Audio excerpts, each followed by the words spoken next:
قال الله تبارك وتعالى في كلامه المجيد: أعوذ بالله من الشيطان الرجيم. بسم الله الرحمن الرحيم.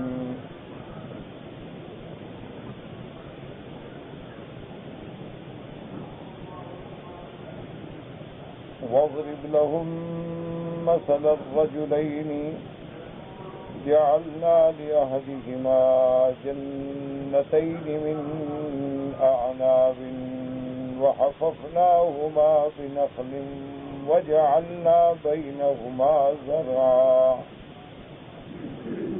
كلتا الجنتين آتت أكلها ولم تظلم منه شيئا وفجرنا خلالهما نهرا وكان له ثمر فقال لصاحبه وهو يحاوره أنا أكثر منك مالا وأعز نفرا ودخل جنته وهو ظالم لنفسه قال ما أظن أن تبيد هذه أبدا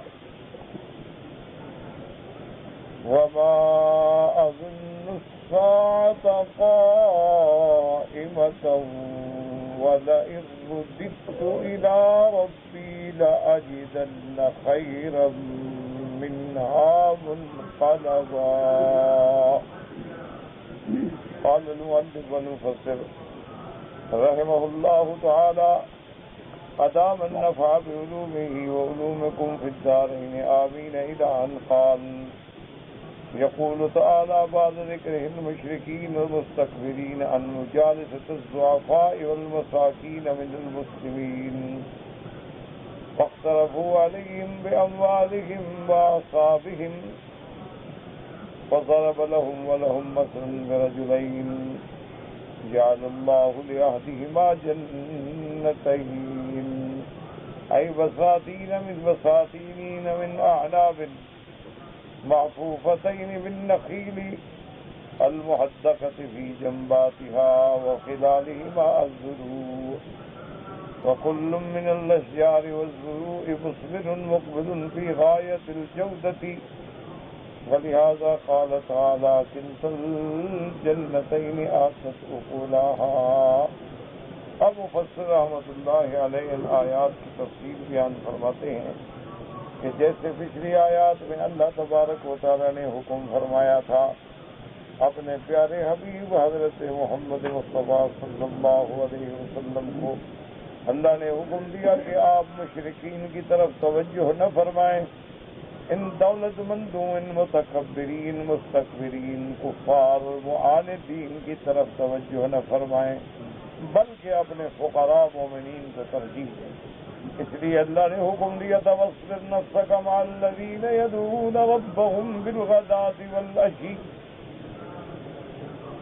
يُرِيدُونَ وَجْهَهُ وَلَا تَعْدُ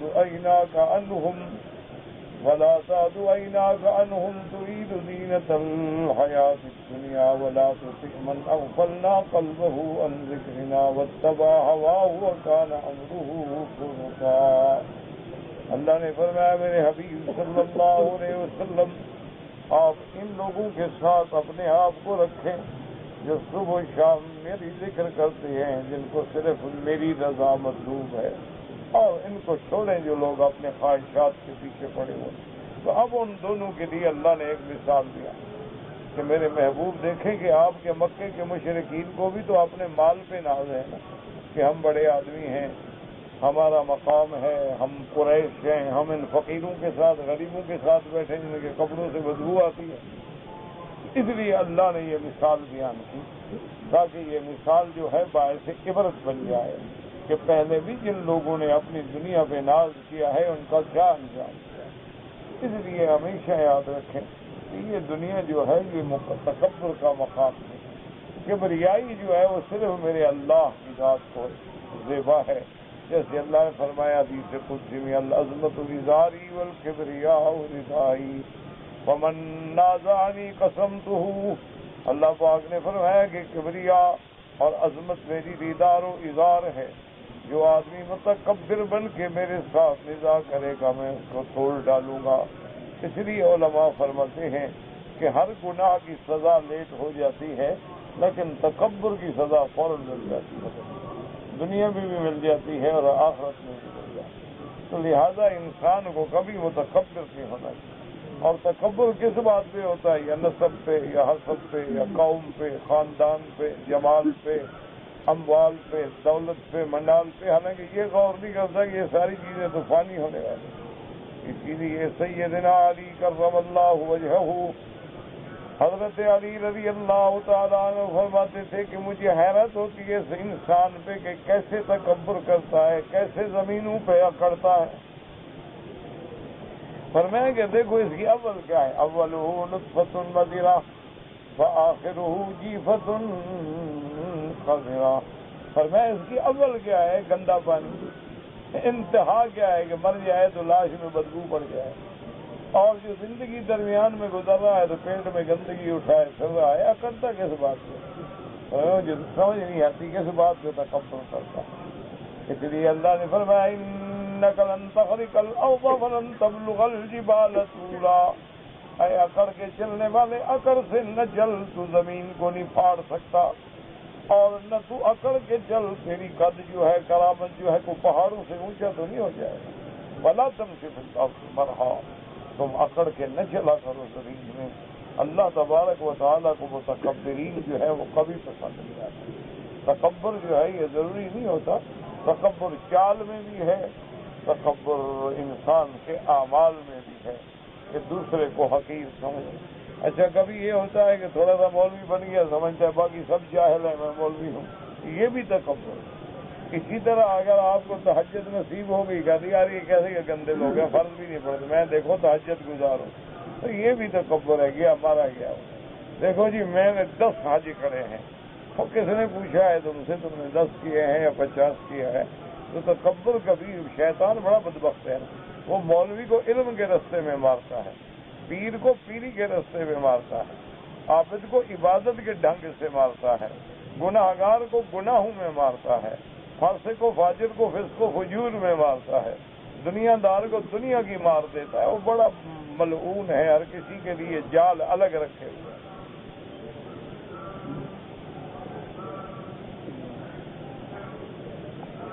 تو اس لیے جو ہے تکبر اللہ تبارک و تعالیٰ کو پسند نہیں ہے، اور خاص طور پہ اللہ پاک معاف فرمائے، اسی لیے جو علم کا تکبر ہے یہ بھی ہلاک کرنا ہے کہ آدمی کو بس تکبر آ گیا کہ بس میں ہی ہوں، بس اس کے بعد اسی پہ نتیجہ نکل۔ اس لیے اللہ نے یہ مثال بیان کی ہے قرآن میں، فرماتے ہیں کہ اللہ پاک نے مشرکین و مستکبرین اور ان کے غریبوں اور مسکینوں کے ساتھ، مسلمانوں کے ساتھ بیٹھنے پر جو ان کو اعتراض تھا، انہوں نے کہا کہ یا رسول اللہ صلی اللہ علیہ وسلم ہم ان غریبوں کے ساتھ نہیں بیٹھ سکتے، یا تو آپ ان کو ہٹا دیں یا ہمارے لیے الگ مقام مقرر کریں۔ وَابْتَغَوْا عَلَيْهِمْ بِأَمْوَالِهِمْ وَأَصْحَابِهِمْ، انہوں نے فخر کس بات کے کیا؟ آپ نے معلوم پر کہ دیکھو جی ہم دولت مند ہیں، پیسے والے ہیں، غریب لوگ ہیں، ہمارے کو برابر بیٹھنے والے، اور اپنے حسب پر کہ دیکھو جناب ہم قریش ہیں، ہم تو سب سے بڑے قبیلے کے لوگ ہیں، اور ہم حمص ہیں، ہم مجاورین حرم ہیں، تو ہم ان کے ساتھ کیسے بیٹھے ہیں جو غریب لوگ حضور نے اپنے ساتھ جمع کیے۔ وَضَرَبَ لَهُمْ وَلَهُمْ مَثَلًا رَجُلَيْنِ، اللہ نے ان کے لیے ایک مثال بیان فرمائی کہ پہلے دور میں 2 بندے گزرے، اللہ نے ان میں سے ایک کو 2 باغ دیے تھے، جنتین، 2 باغ، من اعناب، انگوروں کے باغ، کیونکہ انگور جو ہے عرب کے ہاں بہت بڑی نعمت ہے، ویسے بھی انگور بڑی نعمت ہے۔ اس لیے علماء نے فرمایا کہ قرآن مقدس میں جس جگہ ذکر ہے حبا وعنبا وقضبا وزیتونا ونخلا، تو اللہ نے پہلے حب کا ذکر فرمایا، یہ روٹی جو کھاتے، کیونکہ اس کے بغیر گزارا نہیں نا بندے کا، اور اس کے بعد عنب کا ذکر فرمایا، انگوروں کا۔ تو مفسرین نے لکھا ہے کہ انگور جو ہے من وجہ غذا ہے اور من وجہ فاقہ ہے، یعنی ایک طرح سے تو فاقہ متفقہ بھی انسان لذت کے لیے کھاتا ہے، لیکن اللہ نے اس کے اندر طاقت بھی رکھی ہے، قوت بھی رکھی ہے کہ یہ غذا کا بھی کام دے۔ اور انگور کے اندر اطباء علماء طب نے لکھا ہے کہ یہ خدا کی قدرت کا ایسا عجیب پھل ہے کہ جو چیز بھی کھاؤ گے نا یا پانی بن جائے گا تو پیشاب ہو جائے گا یا براد ہو جائے گا۔ انہوں نے کہا یہ انگور ایسی چیز ہے کہ اس کا خضرہ بنتا ہی نہیں، براد بنتا ہی نہیں، یہ بالکل حل ہو جاتا ہے انسان کے بدن میں اور خون کے اندر مکس ہو جاتا ہے۔ اور انگور کے اندر جو اللہ نے میٹھا رکھا ہے نا، یاد رکھیں وہ بھی گلوکوز نہیں ہوتا، یہ فریکٹوز ہوتا ہے، یہ اتنا مضر نہیں ہوتا جتنا کہ گلوکوز مضر ہوتا۔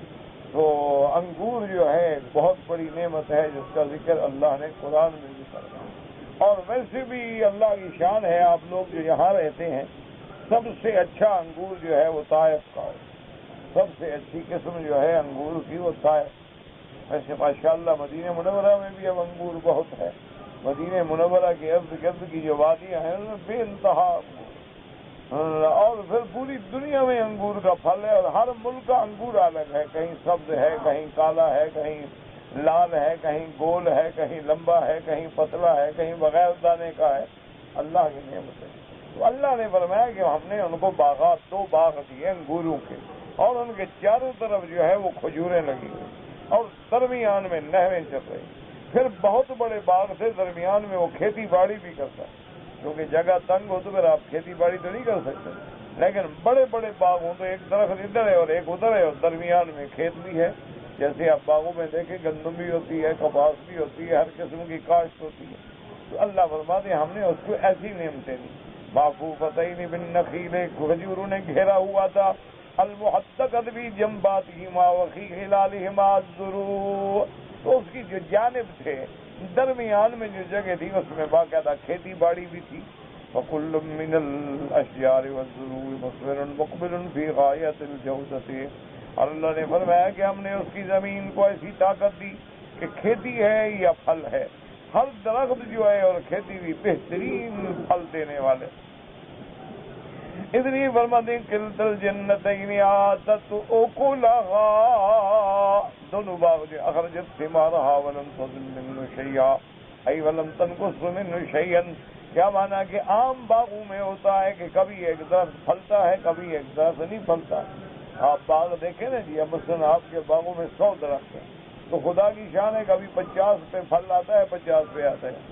اچھا کبھی بعض درختوں کو جیسے آپ کو سردی گرمی ہوتی ہے نا، ان کو بھی سردی گرمی ہو جاتی ہے، بعض درخت جو ہیں ان کو سردی ہو جاتی ہے، تو جیسے سردی میں آپ بیمار ہو جاتے ہیں تو درخت بھی بیمار ہو جاتے ہیں۔ خاص طور پہ یہ آم جو ہے نا یہ بڑا نازک پودا ہوتا ہے، اسی لیے اس کو کہتے ہیں سلطان الاسمار، کہ یہ پھلوں کا بادشاہ ہے، اور یہ بالکل اسی طرح نازک ہے جیسے انسان کے بچے کی پرورش کرنی ہو نا، اس طرح نہ یہ سردی برداشت کرتا ہے نہ گرمی برداشت کرتا ہے۔ اچھا خدا کی شان یہ ہے کہ اس کو سردی ہو جائے تو پھر جانور کا خون دیتے ہیں، اس کے اندر بھی خون کی کمی ہو جاتی ہے، تو جانور کے خون دینے سے پھر اس کے اندر طاقت آ جائے۔ اچھا اس کو گرمی ہو جائے تو پھر دہی پلاتے ہیں، اس کو لسی پلاتے ہیں، اس کو اللہ تبارک و تعالیٰ کی شان ہے۔ تو اللہ تبارک و تعالیٰ نے انعام و اقسام رکھے ہیں پھلوں کو، تو خاص طور پہ یہ اچھا آپ دیکھیں گے کہ یہ اتنا باحیا درخت ہے آم کا۔ بعض درخت بھی ایسے ہوتے ہیں جیسے بندے بے حیا ہوتے ہیں نا، الٹا اکڑ کے چلیں گے سینہ نکال کے بٹن کھول کے، بعض درخت ایسے بھی ہوتے ہیں، لیکن یہ اتنا باحیا ہے کسی کا سایہ بھی آ جائے تو یہ ادھر سے یوں ہو جائے گا، یہ ادھر سے مر جائے گا، اس کا مقابلہ نہیں کرے گا، سایہ آنے سے ہی اسی جگہ سے بالکل سکڑ جائے گا۔ بعض درخت ہوتے ہیں نا ٹنڈ منڈ کھڑے ہوتے ہیں، جیسے ہمارے ہاں شریف گنڈے ہیں آج کل ماشاءاللہ، بٹن کھلے ہوئے اور گلے میں چین پڑی ہوئی اور ہاتھوں میں کنگن اور کان میں بالے، یہ ہمارے جوان ہیں۔ انا للہ و انا الیہ راجعون۔ اللہ تبارک و تعالیٰ سے دعا کریں ہدایت کے فیصلے فرمائے، اللہ تبارک و تعالیٰ سے بس ہدایت مانگیں۔ حالات تو بہت بگڑ چکے ہیں، ظہر الفساد فی البر والبحر بما کسبت ایدی الناس، ہمارے گناہوں کی وجہ سے زمین آسمان فضائیں جو ہیں نا اب وہ فساد سے بھر گئی، اب نہ مسجدیں محفوظ ہیں نہ عبادت کی جگہ محفوظ ہے، نہ ایمان سے کہیں کہ جب مسلمان ملک میں نماز جو ہے وہ بندوق کے پہرے میں ہو تو آدمی ڈوب کے نہ مر جائے غیرت سے کہ کیا یہی امن ہے کہ نماز بھی ہم نہیں پڑھ سکتے، ہم مسجدوں کے اندر بھی محفوظ نہیں ہیں اور ہم اپنے عبادت خانوں میں بھی محفوظ نہیں، تو پھر سفر میں کیا محفوظ ہوگا یا روڈ پہ کیا محفوظ ہوگا؟ اللہ تبارک و تعالیٰ معاف فرمائے۔ اللہ تبارک و تعالیٰ وجہ کیا ہے؟ یہ کچھ اصل جو وجہ ہے نا ادھر غور ہی نہیں کرتے، یہ سمجھتے ہیں جو بدامنی ہے اور دہشت گردی ہے اور اللہ کے بندے جب تک اصل سبب نہ دور کرو اس وقت تک کیا ہوگا؟ اب دیکھو نا کتا مر جائے کنویں میں، کتا نہ نکالو پانی نکالتے رہو تو کنواں تو پاک نہیں ہو جائے گا۔ بات تو یہ ہے کہ سارا سبب کیا ہے؟ اللہ کی نافرمانی، اس طرف تم غور ہی نہیں کرتے۔ جب اللہ کی نافرمانی کرو گے، جب اللہ تبارک و تعالیٰ نے جن چیزوں سے روکا ہے منکرات کو کرو گے، تم پر اللہ عذاب مسلط کرے گا، کہیں قتل ہوگا، کہیں فتنے ہوں گے، کہیں زنا ہوگا، کہیں ڈاکے ہوں گے۔ تو اصل وجہ جو ہے وہ یہ ہوتی ہے، اس لیے آدمی کو مسلمانوں کو اللہ کی طرف رجوع کرنا چاہیے۔ تو دیکھیں اللہ نے ان کو اتنی بڑی نعمتیں عطا فرمائیں کہ ولم تظلم منہ شیئا، مانا کیا؟ مانا یہ کبھی بھی اس کے باغ میں کوئی چیز کم ہی نہیں ہوتی تھی، پورے کے پورے درخت پھل لے آتے، پوری کی پوری کھیتیاں پھل لے آتی۔ وفجرنا خلالهما نهرا ای والانہار متفرقۃ فیہما ہا ہنا و ہا ہنا۔ اللہ نے فرمایا کہ اس کے باغوں کے اندر ہم نے نہریں جلا دی۔ یہ ضروری نہیں ہوتا کہ بڑی نہر ہو، چھوٹی چھوٹی نہریں ہیں درمیان میں جا رہی، تو وہ ایک منظر ہوتا ہے نا جی کہ کھجوریں لگی ہوئی ہیں اور اندر آپ کے جناب وہ چھوٹے چھوٹے لکڑیوں کے عرش بنے ہوئے ہیں اور اوپر انگور کی بیلیں لہلہا رہی ہیں اور درمیان میں نہریں بہہ رہی ہیں۔ وہ ایک عجیب منظر ہے اللہ کی نعمتوں کا، اللہ تبارک و تعالیٰ کی رحمتوں کا، کہ آدمی کو چاہیے کہ اللہ کا شکر۔ اچھا اب آپ اسی انگور کو دیکھ رہے ہیں کہ جب گوشے پہ لگا ہو تو کیسے انداز میں لگا ہے، آپ توڑ کے پھر نہیں لگا سکتے۔ اللہ نے کیسا نظام بنایا۔ مکئی کا سٹا دیکھو اللہ نے کیسے دانے جمائے ہیں، بچھائے ہیں، ایک دفعہ نکال لو بجا کہ تم بڑے عقل والے مولوی کو لے آؤ پھر لگا کے دکھا دو۔ ایک انار کے دانے باہر نکال لو پھر کہو سیٹ کرو، کر سکتے ہیں؟ یہ اللہ کا نظام ہے، اللہ تبارک و تعالیٰ کی قدرتیں ہیں، اور جو ان کو دیکھنے کے بعد بھی اپنے مالک کو نہ پہچانے پھر اس جیسا احمق کون ہو سکتا ہے؟ اسی لیے قرآن کہتا ہے نا کہ جو آدمی مشرک ہو جاتا ہے اولئک کالانعام، پھر وہ جانوروں سے بھی بدتر ہو جاتا ہے، کیونکہ اپنے مالک کو نہ پہچاننا، اپنے خالق کو نہ پہچاننا، اپنے اللہ کی نعمتوں پہ غور نہ کرنا، کیونکہ یہ ساری نعمتیں اللہ نے ہمیں کیوں دی ہیں کہ اللہ کا شکر کریں۔ ایک روایت میں آتا ہے ایک صحابی تھے، وہ بیچارے دیہات میں رہتے تھے، تو جب حضور صلی اللہ علیہ وسلم کی وفات ہوئی، سرکار دو جہاں فوت ہو گئے، تو ان صحابی کو کسی نے آ کے خبر دی کہ مات رسول اللہ صلی اللہ علیہ وسلم، حضور فوت ہو گئے۔ کہنے لگا حضور فوت ہو گئے؟ کہنے لگا اللہ میاں آج کے بعد مجھے اندھا کر دے، اللہ میاں آج کے بعد مجھے بہرا کر دے، یا الہ العالمین اب یہ آنکھیں حضور کے بغیر کسی کو نہ دیکھے گا، اب یہ کان اور کسی کی بات نہ کرے۔ یعنی اندازہ کریں عشق کا کہ یا اللہ تو نے جو آنکھیں دی تھی میں نے تو حضور کو دیکھنے میں استعمال کی، اب جو حضور نظر نہیں آئیں گے تو ان کے دیکھنے کا کیا ہو؟ میں نے کان تو اس لیے رکھے تھے کہ حضور پاک کی بات سنوں اور اتباع کروں، اب حضور کو فوت ہو گیا تو میں کسی کی بات سن کے کیا کروں گا؟ یا اللہ میری آنکھ بھی دے دے، میرے کان بھی دے دے۔ اور بعد محدثین نے لکھا ہے کہ مستجاب الدعوات اسی وقت دعا منظور ہوگی اور نبی نہ ہوگا، اور اسی وقت بہرے ہوگا۔ یہ تھا اتباع رسول اللہ کہ اللہ نے یہ جو ہمیں آزاد دیے ہیں کیوں دیے ہیں کہ میرے کام میں لگاؤ، پاؤں کیوں دیے ہیں، ہاتھ کیوں دیے ہیں، آنکھیں کیوں دی ہیں، دماغ کیوں دیا ہے؟ اس لیے تو نہیں دیا کہ فساد کرو اور فتنے کرو اور جھگڑے کرو اور لوگوں کو تکلیفیں پہنچاؤ، اس لیے دیا ہے کہ اللہ کی فرمانبرداری میں ہو دیا ہے، اللہ کی اطاعت میں رکھو۔ اور یہ بات بھی یاد رکھ لو میرا عزیز کہ جن لوگوں نے اپنے ان اعضاء کو اللہ کے تابع کر دیا ہے نا، اللہ نے ان کو دنیا اور آخرت میں اونچا کر دیا ہے، اور جن لوگوں نے ان اعضاء کو شہوات میں، لذات میں، زنا میں، شراب میں، کباب میں، شباب میں ڈالا ہے، دنیا و آخرت میں ذلیل کر دیا، رسوا ہو گئے، نہ دنیا بچی نہ آخرت، خسرت دنیا والآخرہ۔ دنیا میں بھی گھاٹا اور آخرت میں بھی گھاٹا. تو اصلی یہ اللہ کی نعمتوں کا شکر کریں کہ ایسی مجھے نعمتیں ملی کہ درمیان میں نہر. وَكَانَ لَهُ ثَمَرٌ فَقَالَ لِصَاحِبِهِ وَهُوَ يُحَاوِرُهُ. مفسر رحمۃ اللہ فرماتے ہیں کہ وَكَانَ لَهُ ثَمَرٌ. اب ثمر جو ہے اس کی جمع اسمار ہے. بعض علماء نے فرمایا کہ پھل. بعض نے فرمایا نہیں، ثمر کا معنی ہوتا ہے ہر چیز کا پھل، یعنی اس کے پاس اللہ نے مال دیا. جیسے کہ اللہ علماء مفسرین لکھا اللہ نے فرمایا یجبا الیہ ثمرات کل شیء، کہ ہم مکے کی طرف تمام ہر چیز کا پھل کھینچ کے لاتے ہیں. تو بعض علماء نے فرمایا فروٹ مراد ہے، بعض نے کہا کہ نہیں، ہر چیز کا پھل. ایک ٹیکسٹائل مل ہے، اس کا پھل کیا ہے؟ کپڑا.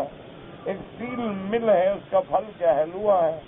اسی طرح اللہ پاک ہر چیز کو یہاں لے آتے ہیں اپنی رحمت. اس لیے علماء نے فرمایا وَكَانَ لَهُ ثَمَرٌ، صرف یہ باغ نہیں بلکہ ہر قسم کا مال اللہ نے اس کو دیا. قیل المراد به المال وان بعض سمجھا وہ کہتا ہے وقیل الثمار وضرواؤنا وید القرات وكان له ثمر. اب مفسر رحمۃ اللہ علیہ فرماتے ہیں، بات کہتے ہیں ثمر کا معنی مطلق مال، اور بعض نے کہا کہ نہیں، ثمر جمع ثمار کی یہاں پھل ہیں کہ اس کو ماشاءاللہ باغوں کا پھل جو ہے وہ بہت آ جاتا، بڑی آمدنی تھی اس سے. مفسر کہتے ہیں یہ ذرا راجح ہے کیونکہ پہلے باغ کا ذکر ہے. جب پہلے باغ کا ذکر ہے تو یہاں ثمر کا معنی جو ہے پھل لینا جو ہے وہ ذرا زیادہ قریب ہے. اور ایک قرأت ہے وَكَانَ لَهُ ثُمُرٌ بِضَمِّ الثَّاءِ وَتَسْكِينِ الْمِيمِ وَكُنْ جَمْعَ ثَمَرَةٍ كَخَشْبَةٍ وَخُشُبٍ وَقَرَأَ آخَرُونَ ثَمَرٌ بِفَتْحِ الثَّاءِ وَالْمِيمِ وقال صاحب هاتين الجنتين صاحب حافظ يجادل الخاص يصبر ولا يتناصر وقال لصاحبه وهو يحاوره کا معنی جھگڑا کرنا، مقابلہ کرنا، گفتگو کرنے، آپس میں جھگڑ رہا ہے، لڑ رہا ہے. اور اس کو فخر سے کہہ رہا ہے، کہتا ہے کہ افتخر والے فخر کر رہا ہے کہ میں بڑا ہوں. انا اکثر منک مالا واعز نفرا، کہ دیکھو میرے پاس مال بھی زیادہ، نوکر بھی زیادہ، اولاد بھی زیادہ، قبیلہ بھی زیادہ، تمہارے پاس کیا ہے؟ اسی لیے فخر کر رہا. تو وہ اپنے مال پہ اکڑ رہا ہے. اللہ اکبر. حضرت عمر بن عبد العزیز رحمت اللہ علیہ، اللہ ان کی قبر پہ رحمتیں فرمائے، اپنے وقت میں ثانی عمر کا لقب حاصل کیا. جب بیمار ہوئے اور موت کا وقت قریب آیا تو حضرت مسلمہ آئے اور انہوں نے کہا کہ حضرت آپ کی بڑی اولاد ہے، آپ کے 11 لڑکے ہیں. انہوں نے کہا حضرت آپ کی 11 اولاد ہے، بیٹے ہیں، بیٹیاں ہیں، اور آپ نے تو ساری جائیداد اللہ کے راستے میں لٹا دی کہ اب آپ کے پاس نہ رہنے کے لیے گھر ہے نہ کوئی چیز. تو کم از کم آپ مہربانی فرمائیں، شریعت میں بھی اجازت ہے، اپنی اولاد کے لیے تو کچھ کر لینا. آپ کے بعد اولاد بھوکے اور لوگوں سے سوال کرتی پھرے. حضور نے فرمایا اولاد کو غنی چھوڑ. تو اگر آپ امیر المومنین کو لکھ دیں تو وہ آپ کی اولاد کے لیے کوئی جاگیر دے دیں گے، کوئی مسئلہ نہیں. تو حضرت عمر بن عبد العزیز رحمت اللہ علیہ نے فرمایا کہ میرے بھائی بات، اولادی لا یخلو من حالتین، میری اولاد جو ہے وہ ان 2 حالتوں سے کوئی تیسری حالت میں نہیں جا سکتی. انہوں نے کہا کیا مطلب؟ انہوں نے کہا دیکھو یا تو اچھے بنیں گے صالحین یا برے بنیں گے. بھئی میری اولاد ہے، بیٹے بیٹی ہیں، یا تو اچھے بن جائیں گے یا برے بن جائیں گے. تو اگر وہ بن گئے اچھے تو اللہ نے قرآن میں فرمایا کہ ان ولی اللہ الذی نزل الکتاب وهو یتولی الصالحین. کہ جو صالح لوگ ہیں ان کی حفاظت خدا خود کرتا ہے. اگر میری اولاد اچھی ہو گئی تو اللہ ان کا متولی ہے، اور اگر میری اولاد بری ہو گئی تو میں پیسے اس لیے دے جاؤں کہ میرے پیسوں سے زنا کریں، میرے پیسوں سے ڈاکے ماریں، میری دولت کو حرام میں خرچ کریں، اور قیامت میں میں بھی گناہ گار بنوں گی. ان خبیثوں کو میں دولت دے کے گیا، اس لیے میں نے اللہ پہ چھوڑ دیا. اچھا، خدا کی شان یہ ہے کہ وہی حضرت مسلمہ لکھتے ہیں کہ حضرت عمر بن عبدالعزیز کی ساری اولاد صالح بنی، اور ساری اولاد کو اللہ نے اتنا نوازا. دیکھنا اصل بات تو یہ ہے نا میرا عزیز کہ بندہ اگر دین والا بن جائے دنیا تو کوئی چیز ہی نہیں ہے. آپ دین والے بن جائیں دنیا تو آپ کے تابع ہے، آپ کے دروازے پہ ہے، آپ کے پاؤں پڑے گی. آپ ہاتھ باندھ کے لوگ کھڑے ہوتے ہیں کہ ہمارا ہدیہ قبول کر لیں، ہماری دعوت قبول کر لیں. اصل بات یہ ہے کہ اللہ تبارک و تعالی ہمیں اپنی رضا نصیب فرمائے. اور اس نے کہا کہ ان کے مقابلے پہ خود بادشاہ کے جو بیٹے تھے وہ گمراہ ہوئے، اور میں نے ان کو بھیک مانگتے دیکھا. جن کے لیے کروڑوں اربوں کی جائیدادیں تھی وہ بھیک مانگتے رہے. اور عمر ابن عبدالعزیز کے بیٹے جو تھے وہ غلام خرید کے آزاد کرتے تھے. اللہ نے ان کو دین اور دنیا دونوں میں نواز دیا. اس لیے اصل بات یہ ہے، اسی لیے حضرت عبداللہ ابن مسعود رضی اللہ تعالی عنہ جب بیمار ہوئے، حضرت امیر المومنین سیدنا عثمان خلیفہ ثالث داماد نبی محمد مصطفیٰ صلی اللہ علیہ وسلم تشریف لائے اور فرمایا بماذا تشتکی، حضرت کیا تکلیف ہے؟ فرمایا ذنوبی، گناہوں کی تکلیف. کیا بماذا تشتہی، کیا چاہتے ہو؟ کوئی کھانے پینے کو دل کرتا ہے؟ فرمایا رحمت ربی، بس اللہ کی رحمت چاہتا ہے. کہا میں طبیب کو بلاؤں مدینہ منورہ سے آپ کی طبیعت کو دیکھے؟ فرمایا طبیب نے دیکھا ہے. میں کہا کیا کہا طبیب نے، کیا تکلیف ہے؟ نے کہا طبیب نے کہا افعل ما اشاء، میں جو چاہوں کروں، یعنی اللہ نے دیکھا ہے. تو انہوں نے کہا کہ اجعل لک مالا، میں تھوڑا سا مال آپ کو بھیج دوں، آپ کی بیماری میں کام آئے گا. فرمایا جب تندرست تھا تو بھیجا نہیں، اب بیماری میں کیا کروں گا؟ انہوں نے فرمایا حضرت آپ کی بچیاں ہیں، بیٹیاں ہیں آپ کی، کل کو اولاد کے کام آ جائے گا. فرمایا علمتہن الواقعہ، ان کو میں نے سورۃ واقعہ یاد کرا دی ہے، ان کو بھی مال کی ضرورت نہیں، کیونکہ جب سورۃ واقعہ کوئی پڑھے تو کبھی غریب تو ہو ہی نہیں سکتا.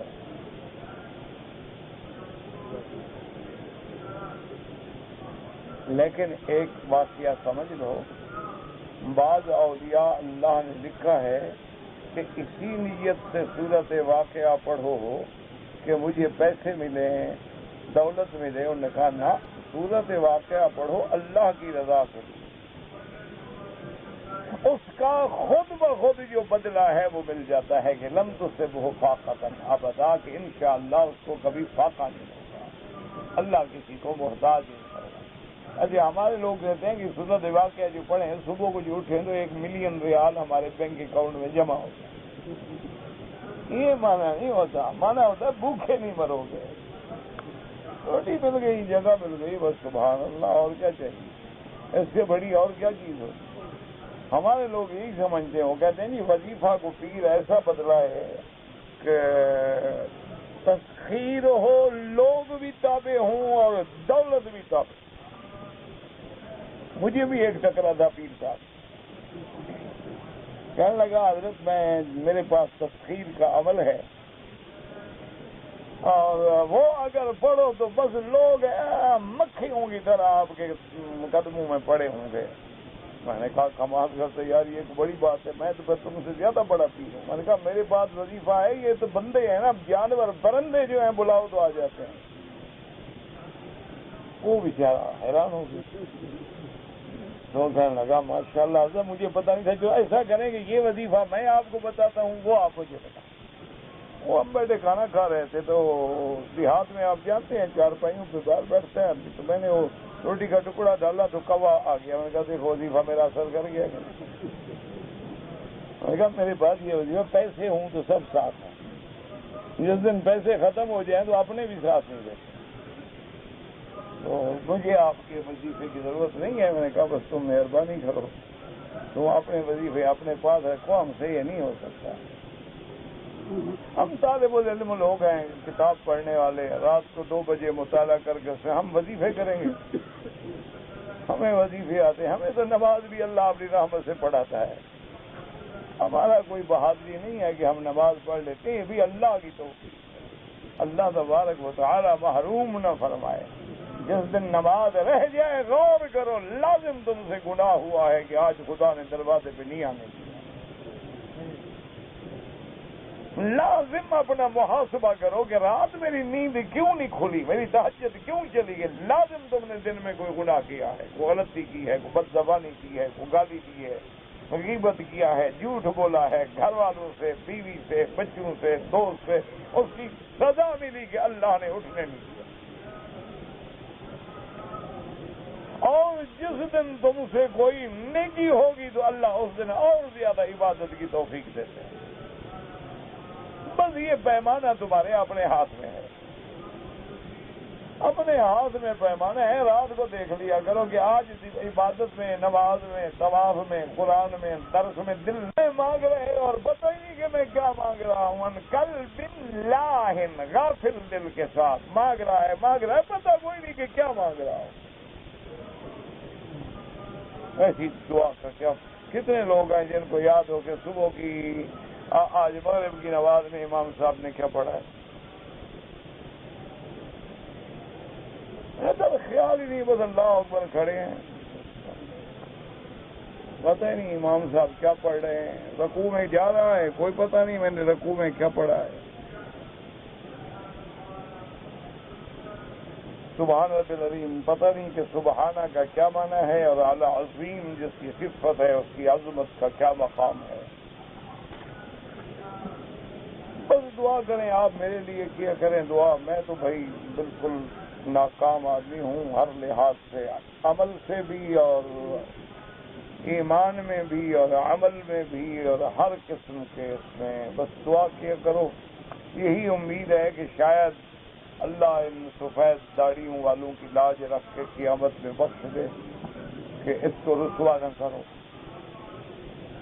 بس یہ ایک رحمت کی امید ہے. دیکھو نا حضور نے کیا دعا سکھائی، اللہم انی اعوذ بک ان جہد البلاء ودرک الشقاء وسوء القضاء وشماتۃ الاعداء. اللہ دشمنوں کی سامنے رسوائی سے بچانا، کہ کل دشمن ہنس رہے ہوں یار یہ بڑا مولوی بنا پھرتا تھا، آج جہنم جا رہا ہے.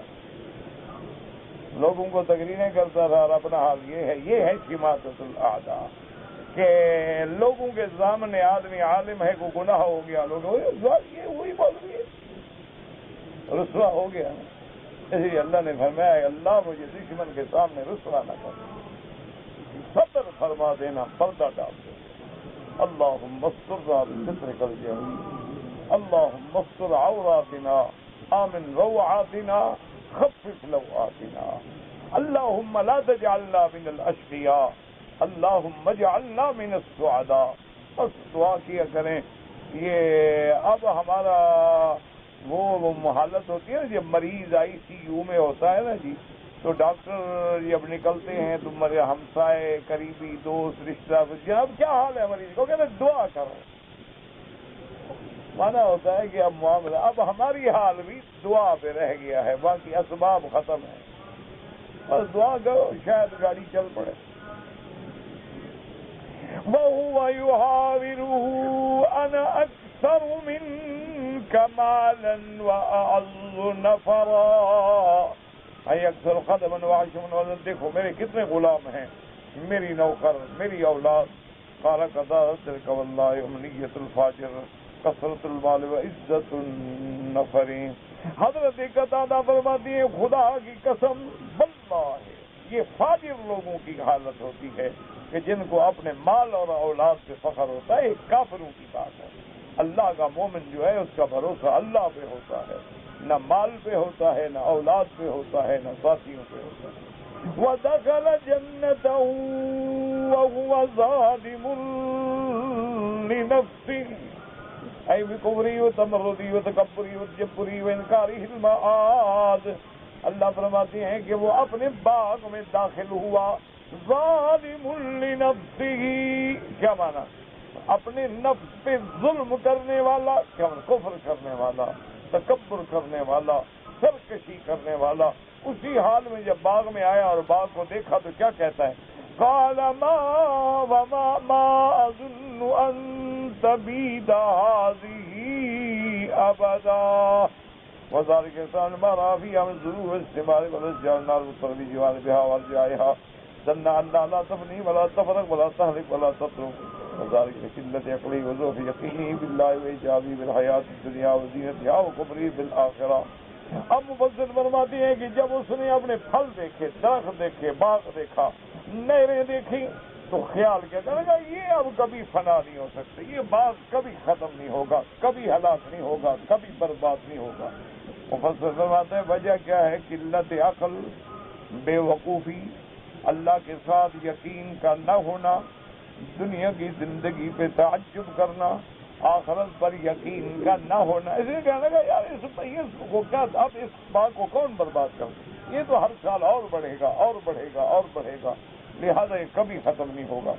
وما اظن الساعة قائمة، اور کہنے لگا کیا قیامت لگا رکھی ہے، کوئی قیامت نہیں آئی، نہیں، ہزاروں سال گزر گئے آج تک آئی نہیں، اب آئے گی، کوئی قیامت نہیں۔ چلو کہنے لگا بات سنو، جھگڑ رہے ہو، اگر مان لیا ہو گئی نا قیامت تو وہاں بھی مجھے زیادہ ملے گا، کیوں؟ یہاں جو اللہ نے مجھے زیادہ دیا ہے تو معلوم ہوا اللہ میرے کفر پہ راضی ہے، نعوذ باللہ ثم نعوذ باللہ۔ کہنے لگا وما اظن الساعة قائمة أي قائمة ولئن رددت إلى ربي لأجدن خيرا منها منقلبا أَوَلَمْ كَانَ مَعَادٌ وَجِدْتُ مَرَدٍ إِلَى اللَّهِ لَيَكُونَ الَّذِي هُنَاكَ مِنْ هَذَا الْحَظِّ عِنْدَ رَبِّي وَلَوْلَا كَرَامَتِي عَلَيْهِ مَا آتَانِي۔ کہنے لگا کہ اگر تمہارے کہنے کے مطابق قیامت ہو گئی اور مجھے اللہ کی طرف لوٹنا پڑا تو مجھے یقین ہے کہ میں وہاں بھی تم سے زیادہ فائدے میں رہوں گا۔ کیوں؟ اگر اللہ کو میں پسند نہ ہوتا، اللہ کو میں محبوب نہ ہوتا، اللہ مجھے دنیا میں بھی کیوں دیتے؟ یہاں مجھے دیا ہے، مانا ہے اللہ مجھ پہ راضی ہے، چلو مان لیا قیامت ہوگی وہاں بھی مجھے ملے گا۔ جیسے اللہ فرماتے ہیں قرآن میں وَلَئِن رُجِئْتُ إِلَىٰ رَبِّي أَنَّ لِي عِندَهُ لَلْحُسْنَىٰ، اور جیسے تیسری آیت میں فرمایا فَرَأَيْتَ الَّذِي كَفَرَ بِآيَاتِنَا وَقَالَ لَأُوتَيَنَّ مَالًا وَوَلَدًا فِي الدَّارِ الْآخِرَةِ اللَّهُ الْجَلِيلُ وقال سبب نزول ابن عاصم بن وائل كما سياتي بيان في موضع ان شاء الله بالثقة عليه الثقلان۔ اب مفسر رحمۃ اللہ علیہ فرماتی ہیں کہ جیسے کافروں نے کہا تھا جو اللہ کے قرآن کو نہ ماننے والے ہیں کہ اگر قیامت ہوگی تو وہاں ہمیں مال اولاد اس سے بھی زیادہ بہتر ملے گا، یہ اس کے سبب نزول کے بارے میں مفسر فرماتے ہیں کہ عاصی ابن وائل کے بارے میں نازل ہوئی۔ اب مفسر فرماتے ہیں کہ انشاءاللہ جب موقع آئے گا تو پھر میں وہ بیان کروں گا کہ ان آیات کا اصل سبب نزول کیا ہے اور کس کی وجہ۔ ورنہ قاعدہ یہ ہوتا ہے کہ چاہے آیتیں کسی شان میں اتریں لیکن العبرت بعموم اللفظ لا بخصوص السبب، عبرت جو ہے وہ عام ہوتی ہے کہ ہر وقت آدمی کو آخرت پہ یقین ہو، ہر وقت آدمی اپنی موت پہ یقین رکھے اور ہر وقت آدمی اپنے اللہ سے ڈرتا رہے اور اللہ کی نافرمانیوں سے بچتا رہے، واللہ اعلم۔ کہتے جی کہ اگر عورت غسل جنابت کرے، یعنی میاں بیوی لیٹے، اب عورت کو بھی غسل کرنا ہے، یا حیض کے بعد عورت غسل کرے یا نفاس کے بعد عورت غسل کرے تو اس کو سر کے بال کھولنے ہوں گے، بالکل کھولنے ہوں گے، اور بالوں کی جڑوں کے اندر تک پانی پہنچانا ہوگا۔ اگر کوئی جگہ ایسی رہ گئی کہ پانی نہیں پہنچا تو غسل نہیں ہوگا، کیونکہ غسل جنابت ہو تو اس کے اندر ضروری ہے کہ آدمی باقاعدہ پہلے وضو کرے اور باقاعدہ کلی کرے اور منہ بھر کے قرارہ کرے، ناک میں پانی کھینچے یہاں تک ہڈی نرم ہڈی تک پانی پہنچے، پھر سارے بدن پہ پانی بہائے کہ کوئی جگہ جو ہے باقی نہ رہے۔ اسی لیے حضرت علی رضی اللہ تعالی عنہ اکثر جو ہے اس طرح پھرواتے تھے۔ تو ساتھیوں نے پوچھا کہ حضرت آپ ہمیشہ اس طرح پھرواتے ہیں؟ پر میں اللہ نے مجھے بڑے خوبصورت بال دیے تھے، لیکن آدئی تو راسی، میں اپنے سر کے بالوں کا خود دشمن بن گیا۔ حضور نے فرمایا تحت کل شعرۃ جنابۃ، کہ بال ہر بال کے نیچے جنابت ہوتی ہے۔ تو میں ڈر گیا کہیں پانی نہ پہنچے، میرا غسل نہ ہو، غسل نہ ہو تو نماز نہ ہو، عبادت نہ ہو، کچھ بھی نہ ہو۔ اس لیے میں نے کہا بات رکھو نہیں، جھگڑے میں بھی نہ پڑو۔ تو لہذا عورت ہے، بال ہیں، اس کو کھولنے ہوں گے۔ اور میرا بھائی یہ باتیں تو میری بہن بیٹی اس کے لیے ہیں جو قرآن حدیث کو مانتی ہے، ورنہ آج کل تو اتنا لوگ ایڈوانس ہو گئے ہیں کہ انہوں نے باقاعدہ پلاسٹک کور بنائے ہوئے ہیں بالوں کے لیے کہ وہ جب غسل کرتی ہیں نا تو اپنے بالوں کو اس پلاسٹک میں باندھ دیتی ہیں کہ ان پر پانی نہ پڑے، کیونکہ انہوں نے بیوٹی پارلر میں جا کے بال بنوائے ہوئے ہوتے ہیں، ان پہ ہزاروں روپے خرچ کیے ہوتے ہیں۔ اب اگر وہ نہائے گی تو سارا میک اپ سنگار ختم ہو گیا، تو لہذا وہ سر پہ پانی ڈالتی نہیں ہے اور غسل کر رہی ہے۔ یہ تو اب عام بات ہو گئی۔ مسلمان عورت، مسلمان، کافروں کو چھوڑو، کافر تو کافر ہوتا ہے نا، اس کے نزدیک تو نہ کوئی جنابت ہے، نہ کوئی مسئلہ ہے، نہ حلال ہے، نہ حرام ہے، نہ پاکی ہے، نہ پلیدی، اس کو تو چھوڑو، اس سے تو جھگڑا ہی نہیں نا۔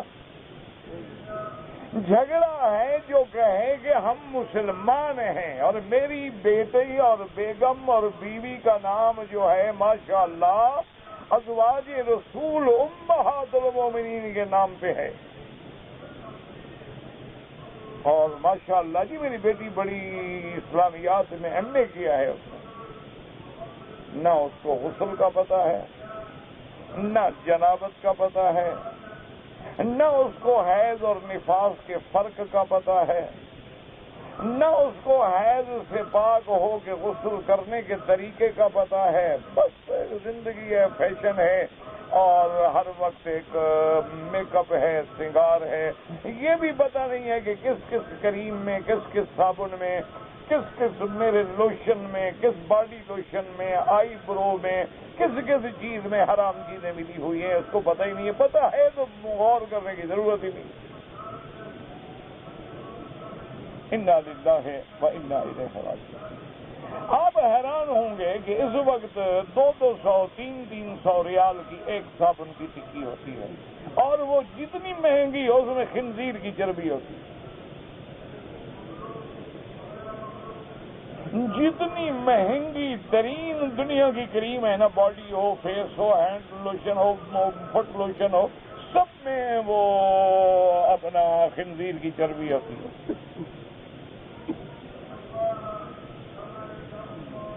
باقی تمہاری مرضی ہے۔ اب غسل جنابت کے مسئلے پوچھتے ہو، بس دعا کرو۔ انا للہ و انا الیہ راجعون۔ کہتے ہیں جی کہ میں نے ایک فتویٰ پڑھا ہے کہ جو مادہ منویہ ہے وہ پاک ہے۔ پڑھا ہے آپ نے تو ٹھیک ہے، مجھے پڑھانے کی کیا ضرورت ہے؟ آپ نے پڑھا ہے، مہربانی، ماشاءاللہ۔ خلاص پھر مجھے اس فتوے کے پڑھانے کی کیا ضرورت پیش آ گئی آپ کو؟ بس کیا ہے کہ کیا کریں، کوئی نہ کوئی شرارت تو کرے نا۔ میرے عزیز، اس میں اختلاف ہے۔ بعض ائمہ کے نزدیک منی جو ہے وہ نجس نہیں، اسی لیے وہ کہتے ہیں کہ کپڑے کو لگ جائے دھونے کی کوئی ضرورت نہیں، کھرچ کے پھینک دے بس صاف ہو۔ لیکن امام ابو حنیفہ رحمۃ اللہ علیہ اس کو پاک نہیں مانا۔ وہ فرماتے ہیں اللہ نے خود قرآن میں کہا ہے ماء مہین،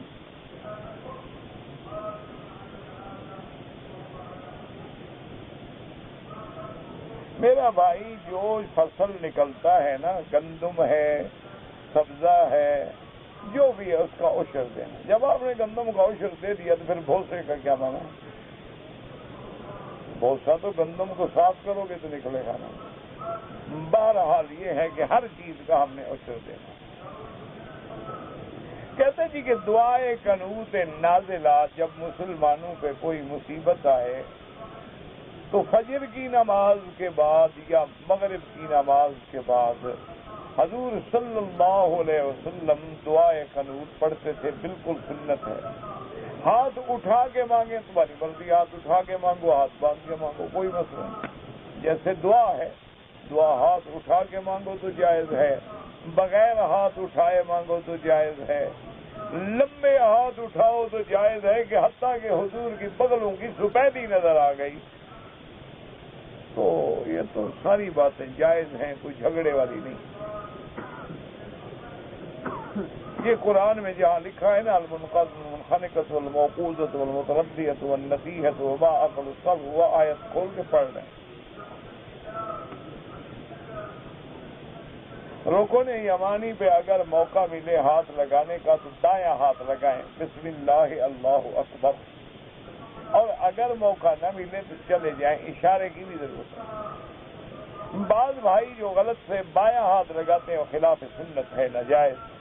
یا بعض لوگ دونوں ہاتھوں سے رگڑتے ہیں، وہ بھی منع ہے. صرف ایک ہاتھ لگائیں اور دایاں بسم اللہ اللہ اکبر وللہ الحمد. اللهم انی اسألک العفو والعافیہ ربنا آتنا فی الدنیا حسنة وفی الآخرة حسنة وقنا عذاب النار. تو یہ دعا پڑھنا جو ہے سنت ہے. اور ایک حدیث مبارک میں آتا ہے کہ یہ مقام جو ہے مقبولیت دعا کا مقام ہے، کہ یہاں بھی دعائیں قبول ہوتی ہیں، اور جب بندہ دعا کرتا ہے تو فرشتے آمین کہتے ہیں. تو اگر موقع نہ ملے، رش ہے، پھر اشارہ کرنے کی ضرورت نہیں ہے اور چل جائیں. کہتے جی کہ اصحاب کہف کا نام کیا ہے؟ مجھے اپنے دادے کا نام نہیں آتا، یہ اصحاب کہف کا پوچھتا. بہرحال تفسیر ابن کثیر اٹھا کے دیکھ لو، انہوں نے نقل کیے ہیں کہ بعض روایات سے ملا ہے کہ ان کا نام جو ہے مقتلوینہ وغیرہ، لیکن یہ ساری بہرحال روایات سابقہ ہے.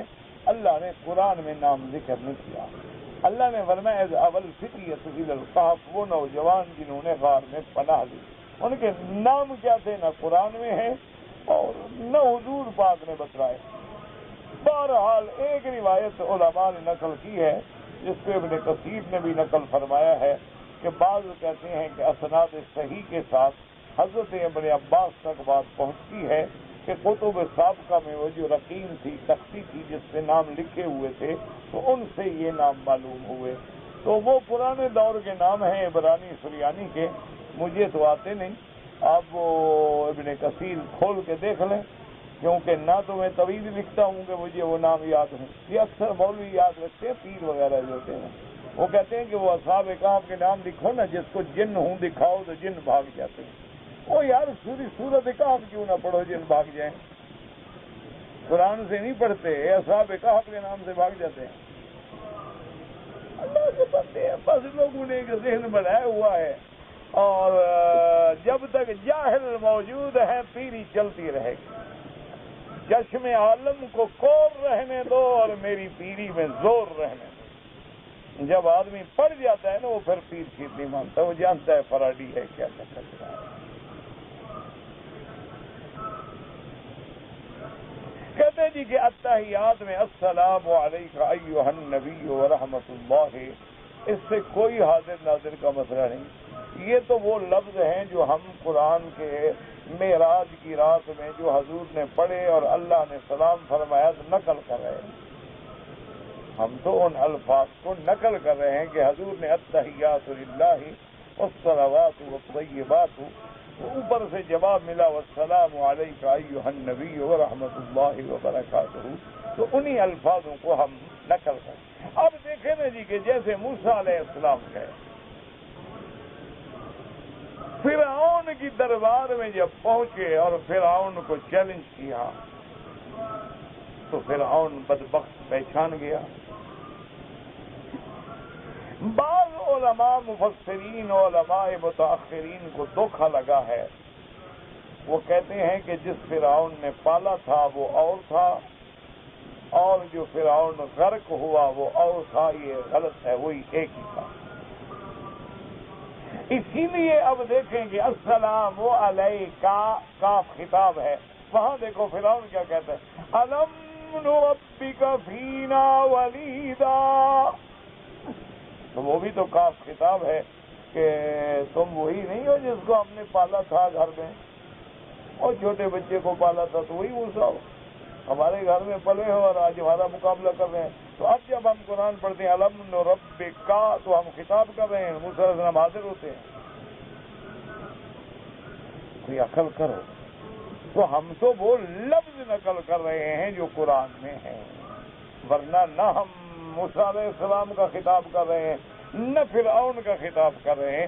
جو فرعون نے کہا اور جو موسیٰ علیہ السلام نے جواب دیا اس کو ہم بطور نقل پڑھتے ہیں. اسی طرح بعین ہی نماز میں السلام علیکم ایھا النبی ورحمۃ اللہ وبرکاتہ، یہ وہ مکالمہ مبارک ہے جو معراج کی رات پڑھا گیا. ہم اس کو بعین ہی نقل کر رہے ہیں. یہاں سے تو حاضر ناظر ہونے کا کوئی مسئلہ ثابت نہیں ہوتا.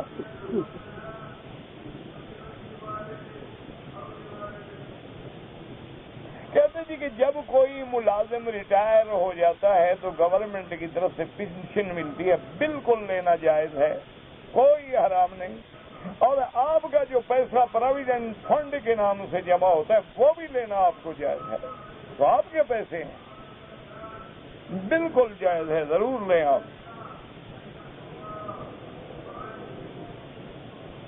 کہتے جی کہ اگر کوئی آدمی کسی مریض کو گردہ دے، پہلی چیز تو یہ ہے جی کہ اگر کوئی متبادل حل ہے تو نہ نکالا جائے، چونکہ یہ اعضاء اللہ کی امانت ہے، ہمارے ہم مالک نہیں ہیں.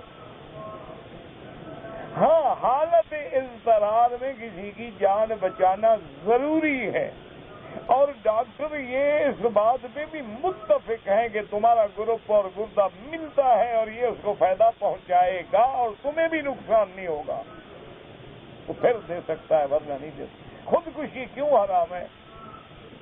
ہم اپنے آپ کو خود مار دیا تو کسی کا کیا قصور ہے؟ وجہ یہ ہے کہ یہ جسم جو ہے اللہ کی امانت ہے میرے پاس، میں کون ہوں اس کو ختم کرنے والا؟ اسی لیے علماء فرماتے ہیں یہ آنکھیں ہیں، اعضاء ہیں، یہ امانت ہیں اللہ کی ہمارے پاس، ہم اس میں کوئی تصرف نہیں کرتے. وہ ہے جان بچانے کا مسئلہ، وہ جب عذر آ جائے، مجبوری آ جائے تو پھر فتوے بدل جاتے ہیں. کہتے جی کہ شیطانی وساوس آتے ہیں، بچنے کا کیا علاج ہے؟ بچنے کی ضرورت ہی نہیں. حضرت آدم کو وسوسہ ڈالتا رہا شیطان، تو ہم بھی اس کی اولادیں میں بھی ڈالے گا، ڈالتا رہے، دفع ہو. اور اس کو اگر آپ نے روکنا ہے نا تو ایک علاج ہے. وہ علاج یہ ہے کہ ہر نماز کے بعد آیت الکرسی اور معوذتین، قل اعوذ برب الفلق، قل اعوذ برب الناس پڑھ کے ہاتھوں پہ دم کر کے سارے بدن پہ پھیرا جائے، ایک. اور دوسرا علاج یہ ہے کہ 2 رکعت نفل پڑھے ہوئے، شیطان وسوسے سے ڈال رہا ہے تو آپ سلام پھر کے اور 2 رکعت شروع کر دیں، وہ اور ڈال دو اور شروع کر دیں. وہ جتنا وسوسے سے ڈالتے جائے تم اتنا اس کو مار دیتے جاؤ، پھر قریب ہی نہیں آئے گا تمہارے. کہے گا یار یہ تو اور رگڑا دے گا، اس سے بھاگو، یہ سمجھ گیا مجھے، یہ نہیں چھوڑتا. اگر ایک آدمی نے طواف کیا، عمرہ کیا، طواف صفا مروہ دوڑ لیا، ابھی بال نہیں کٹائے اور طواف کر لیا، کوئی حرج نہیں. لیکن افضل یہ ہے کہ پہلے عمرہ مکمل کرے، اس سے فارغ ہونے کے بعد طواف کرے. لیکن اگر کر لیا ہے تو کوئی حرج کوئی نہیں. ہم ایک ہوٹل میں کام کرتے ہیں، وہاں ایک چھوٹی سی مسجد بنی ہوئی ہے، ایک بغیر داڑھی والا امام بن جاتا ہے. بغیر داڑھی والے کا امام نہ بناؤ، کسی کو کیا پتہ لگے گا امام عورت ہے یا مرد ہے. عورت کی داڑھی ہوتی ہے بھلا؟ تو بغیر داڑھی والے کو امام نہ بناؤ، نماز نہیں ہوتی۔ کہتے جی کہ میرا ایک دانت ٹوٹ گیا ہے، میں نقلی دانت لگواؤں؟ بالکل لگواؤ، چاندی کا لگاؤ، سونے کا لگاؤ، جو مرضی ہے لگاؤ، جائز ہے۔ مرنے والے کو موت سے پہلے مرنے کا معلوم ہو جاتا ہے، ہو جائے گا تو کیا کر دے گا؟ مرنا جو ہے نہ، اگر معلوم ہو گیا تو کیا کرو گے؟ بھاگ جاؤ گے؟ تو اس معلوم ہونے کا فائدہ کیا ہوا؟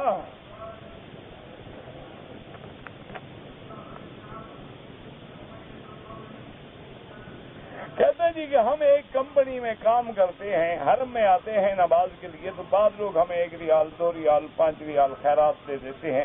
یہ آپ دیکھ لیں، اگر آپ غریب ہیں لے کے استعمال کریں، اور اگر غریب نہیں ہے تو پھر کسی غریب ساتھی کو دے دیا کرو، ان سے لے لو، کوئی بات نہیں، ان کو بھی اجر ہوگا، تمہیں بھی اجر ہوگا۔ اگر تمہاری 500 600 ریال تنخواہ ہے تمہارے لیے تو بالکل کروڑ درجے حلال ہے۔ اس دور میں 500 600 ریال تنخواہ، اتنے کا تو آدمی چائے پی جاتا ہے مہینے میں۔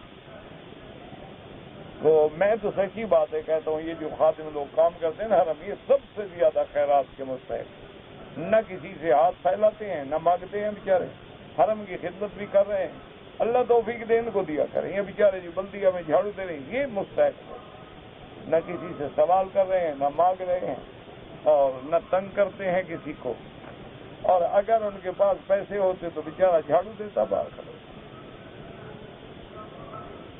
میں میقات سے احرام باندھ کے عمرے کے لیے حرم آیا، حرم کے دروازے سے داخل ہوا تو پاؤں میرا لگا، خون آ گیا، اور صفا طواف صفا شروع نہیں کی، پھر وضو کیا، ٹھیک ہے، کوئی حرج نہیں، کوئی جرمانہ نہیں، چوٹ بھی تمہیں لگی ہے اور شریعت جرمانہ بھی تمہیں کرے، واہ بھی اچھی بات ہے۔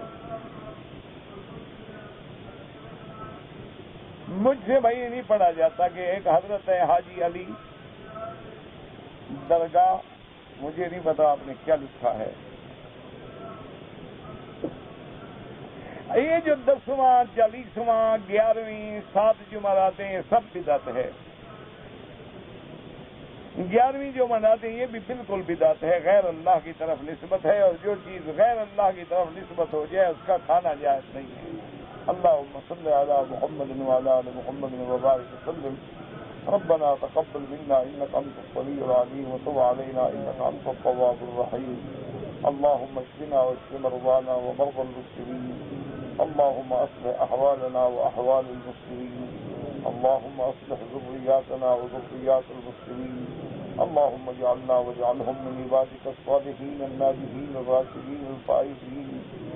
اللهم إنا نعوذ بك من جهد البلاء ودرك الشقاء وسوء القضاء وشماتة الأعداء، اللهم وفقنا لما تحب وترضى، اللهم إنا نعوذ بك عن زوال نعمتك وتحول عافيتك وفجاءة نقمتك وجميع سخطك۔ یا اللہ عالم اسلام کی عزت کا فیصلہ فرما، یا اللہ عالم اسلام کے غلبے کا فیصلہ فرما، یا اللہ کفر کو ذلت آویز شکست سے دوچار فرما، یا اللہ کفر کو اپنی قوت و طاقت پہ ناز ہے، اور مسلمان کے پاس تیرے نام اور تیرے سہارے کے سوا کوئی ذریعہ نہیں، یا اللہ عالم اسلام کے مسلمانوں کی کمزوری کی لاج رکھ لے۔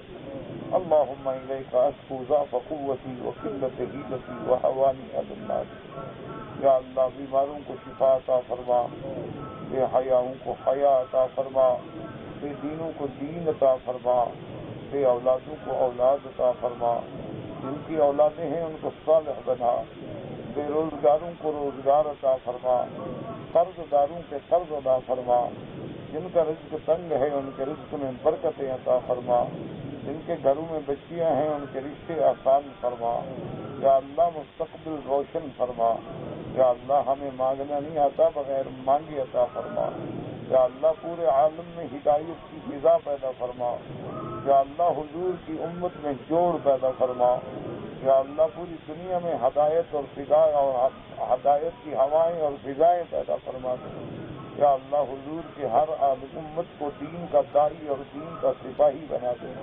ربنا آتنا فی الدنیا حسنۃ وفي الآخرة حسنة وقنا عذاب النار. سبحان ربك رب العزة عما يصفون وسلام على المرسلين والحمد لله رب العالمين.